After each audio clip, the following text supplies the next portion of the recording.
Welcome to another episode of Problematic the Podcast. Who do I got in the building with me today? It's your boy Cuban a.k.a. Charlie Luciano. What's good with you, brother? How you been? Man, I'm chilling. What you working on these days, Cuban? Man, I just got finished putting my project out. The Return album was my sophomore album. Just got done putting that joint out August the 25th. I had a little problem with my album cover, so everything on Spotify, Amazon Music is going to come out on the 16th of September. But it's out right now on Bandcamp.com. Okay. Who do you distribute with? Ditto Music. Okay, you distribute through Ditto. I had got a record label in a box from those motherfuckers when they they first started doing that Ditto Music thing. Yeah, I jumped on board with that. But I do all my normal distributing through DistroKid for real. That's one of my favorite platforms to distribute music through. But it's all a learning curve too, because I see that TuneCore actually offers a little bit more in some departments. Like, I don't know, I think like in this industry of things, getting even that kind of service or picking the right one is always like they make that shit a little too difficult. There's too many things out there to do the same shit. Right. I started out with TuneCore. I started out with TuneCore like way back in like 2010 and all that, and that's when the digital distribution and all that stuff was like fairly new and everything. Right. And then when I seen Ditto, I was like, all right, well the money come in euros. Right. So because they're a UK based service. Yeah, I like Ditto. I definitely fuck with Ditto. So what do you learn different on this sophomore album than you did in your freshman project? Well, the Da Vinci Code, that's my first album. That was more so like I'm coming to the world was like the beginning. The sophomore album, I mean, it's been a wait. I mean, because of me being in and out of jail, incarcerated, and all that stuff. So the Return album is just me coming back. I got my team on in the Fast Five. We also got a group. Not a group, but an album called the Fast Lane for my team, the Fast Five. Okay. So that was the group album we had dropped right after Da Vinci Code, and then after that I got booked again. And then it's just been a while since for the making of this album, and it took I think like maybe like 4 years just to put this thing out. Oh man. Yeah. All right. Any special features on there? My man Fat Rich the Grizzly, my man Dollar Rise. My man Fat Rich the Grizzly right now, he doing a lot of boxing. He doing a lot of training down there in Texas, so he definitely doing this thing right there. He's a boxer. Yeah. Nice. And he from West Philly, Upper Darby. Okay. Anybody make any returns? Special production? No, not really. You didn't do it at the same studio you did the last one with? Just no. a complete new turnaround for this project? I was recording this everywhere. Okay. Like I was recording this everywhere. Is that how you like to record? You move around a lot? Yeah. Okay. If I like, I record, if I can, I record at the same studio, and then I send it out to different people to mix and master it. Okay. How many different people you got doing mix and mastering? I think it was just like 3 or 4. You got certain types of music you send to the certain people to mix and master? Yeah. They all have their like special fields, like, all right, this person I'm gonna send this type of song, this person I'm gonna send this type of song. Yeah, my man Fess, he if I throw like a party song to him, he'll get real crazy on it. So like if it's an up tempo song, I'll send that joint to him and he get real stupid with that joint. That's what's up. I like people who, have a specialty in this field, because there's like too many jacks of all trades, master of none. Right. So some people just be mid all over when you can excel in like one thing, you know what I mean? Right. But yeah, I definitely do have a respect for people who can find a niche in this and then keep it that way. Because it's too easy to be, music is a broad spectrum, so it's too easy to be all over the place with it for real. Some people try to be their own everything. Like, right. Even me, like I'm trying to be my own video editor, my own photographer, my own this, my own that. And I can really outsource all these things and then do what I want to focus on. I can go a lot harder at that. I think that's something like even rappers, they try to, you try to be your own label, right? So to say. So putting that burden on you, even nowadays on people, it's much respect to the people who can take all of that on and excel and push through that. You know what I mean? You go through stuff like that? Yeah, that's my specialty right there. Doing everything all by myself, running the label, running the podcast. and being an artist at the same time. Right. Like I used to do a radio show back in like 2012. I'm in Pottstown. I had an online radio show. I'm on Blog Talk, and then I was actually at the radio station in Pottstown. Okay. So when I had came home, everybody was like, "Yo, you got to get on the podcast. You got to do the podcast."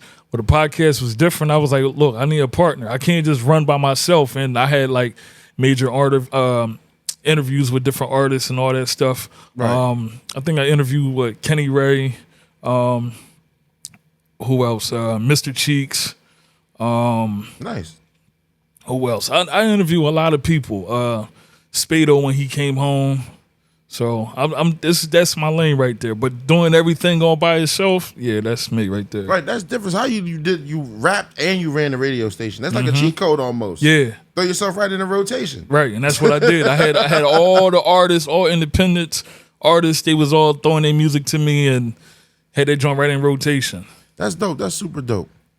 That is super dope. I always respect people who can multitask in this craft or in this area throughout their area of expertise. So you know what I mean? So that's kind of different to do. And I also like that when you jump in this musical lane, one path isn't like a direct path to something. You could branch off and end up anywhere. And you could start it off like, I have a friend, he wanted to be a rapper. Then he started shooting his own videos and stopped rapping after that because all the money he made was in shooting videos for everybody else. Right. And now he doesn't even shoot rap videos no more. He went on to doing movies and small commercials and things like that. All from, he wanted to start shooting his own videos, so he got a camera, which turned him into pretty much a cameraman. Almost eliminated his rap career, but he probably would have never found that lane if it hadn't been for that. Yeah, I got a little small, I've been in a little small independent movies. They ain't never come out yet, but I made my way in that right now. Trying to get into some new stuff. But yeah, that's how I did. I shot my first video and whatever. And then I started seeing how videos are now, and I was like, nah, I'm gonna stay away from that. I need somebody else behind, the camera. Right. And then I could probably edit it, or I just get them to edit it. Like right now, I'm more so like direct it in your mind, but somebody else got to shoot it. I'm more so now like if I go in the studio and record something, I'll give it to somebody else and mix it.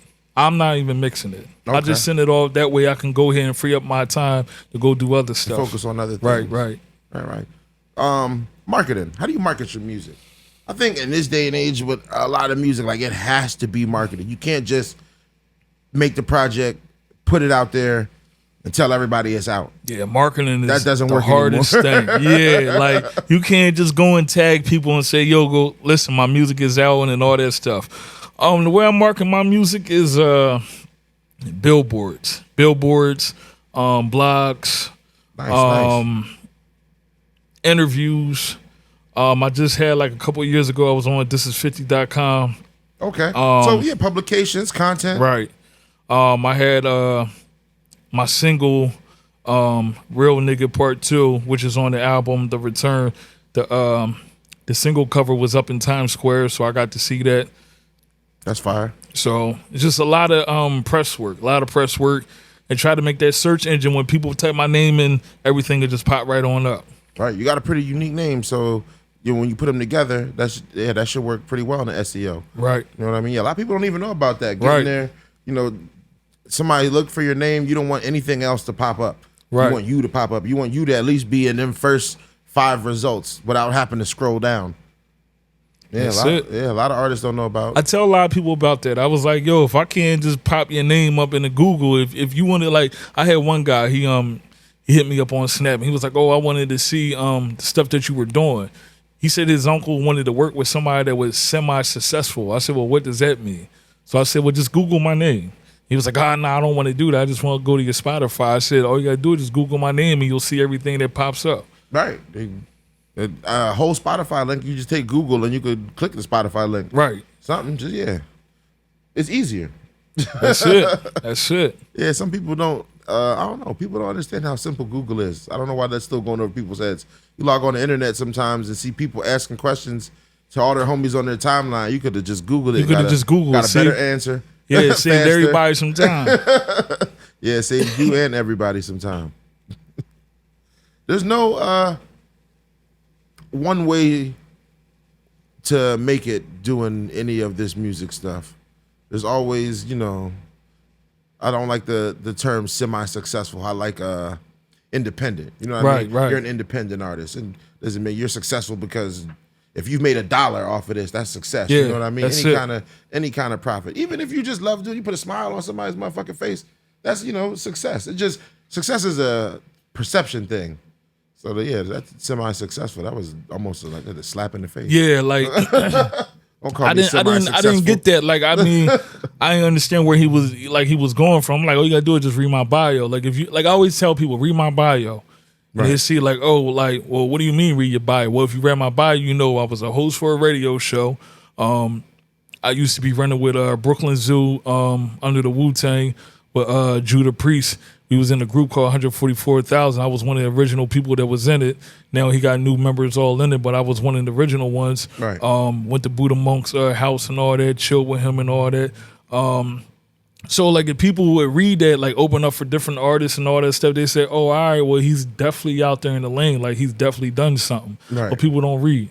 Nah, they don't care to. They want the easy access. Right. Kills it all. They want the instant meal. So how would you compare your music to anything that's out right now, if you had to? A lot of people used to say, I used to sound like Big. They're like, yo, you sound like Big. Or people say like you sound like Hove on certain songs. Okay. Or they would say Pac. I just say, man, listen, that is a crazy group of rappers to be compared to. Right. I mean, I just say, I'm Cuban Da Vinci. Like I sound like myself. Like I got like a different style of production. Okay. People always say like, yo, your production is crazy. Of course, I make beats here and there. Like I don't make them like I used to, but I just tell people to listen. I got backpack music. I got street music. I got political music. So I'm real diverse with my music. Hopped it into any of that new young people stuff? No drill, Jersey Club? You did a drill joint? Yeah, it's so crazy. Shit. Like, I had to say it was drill music because, like, my kids, they was like, yo, we like this song, which is on the Return album. It's called Look at My Wrist.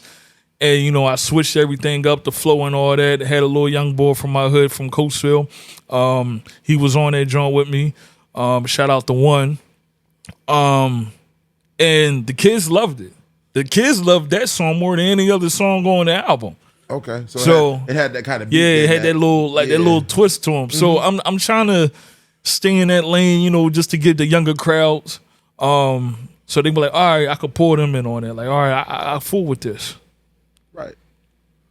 You think that's getting harder at your age to engage with the younger crowd?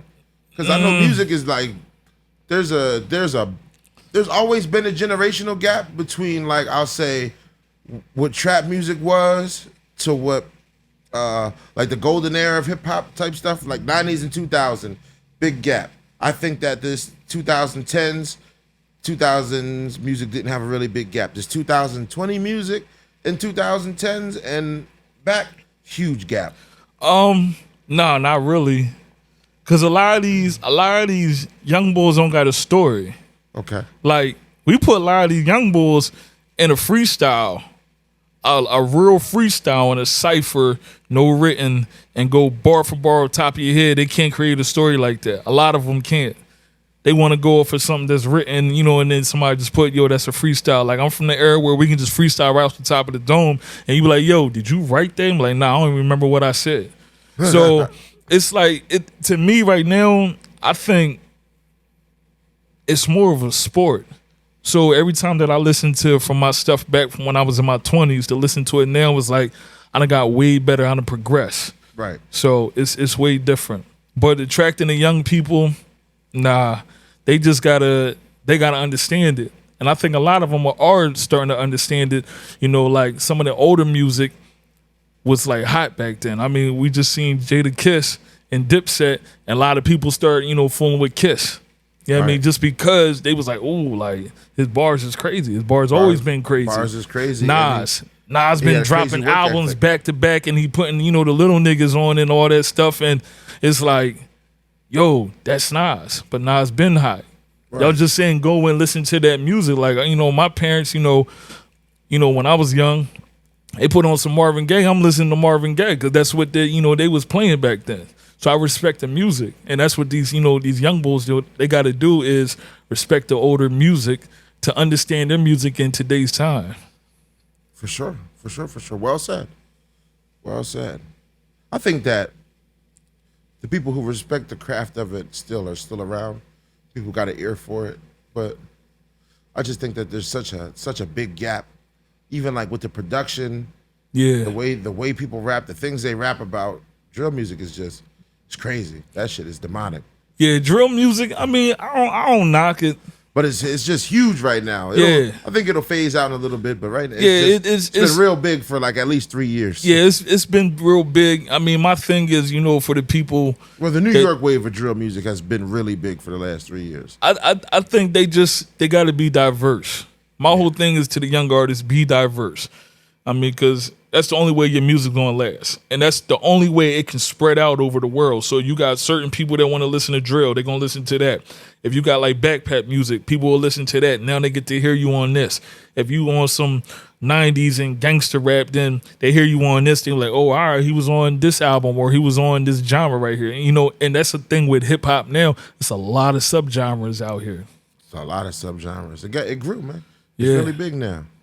What gets you in your element when you go in the studio to record a song? I gotta hear the production. The beat definitely gets you all the So, way there. How I do is I'll sit there and listen to beats, and I'll be like, if I don't like this, skip. Go right to the next one. I don't even play around. If I like something and I'm like, ooh, that's different, I'm going on it. Okay. So if I sit there and I listen to it and I get the writing and I'm like, oh, this is nasty, I'm going right on in. So you're impulsive with your beat selection. Like it has to hit. As soon as it hits, I'm on this. Yeah. Okay, I dig that. Yeah, I like that. I think that the impulsiveness of this music make it what it is. I think that's why people like Wayne so much. Right. He said he didn't write. And he just went in and said what came off the top of his head and got out. Well, see, I did that. I did that back in the mixtape days.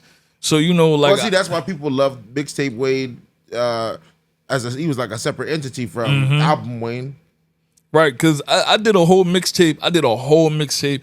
It's called Back on My Money. This is back in like 06. All freestyle the whole thing. I don't think I probably wrote like one song. Everything else was just go in the studio, smoke, got a Corona, somebody hit the record button, and that was it. Boom. How has recording changed from 05 to now?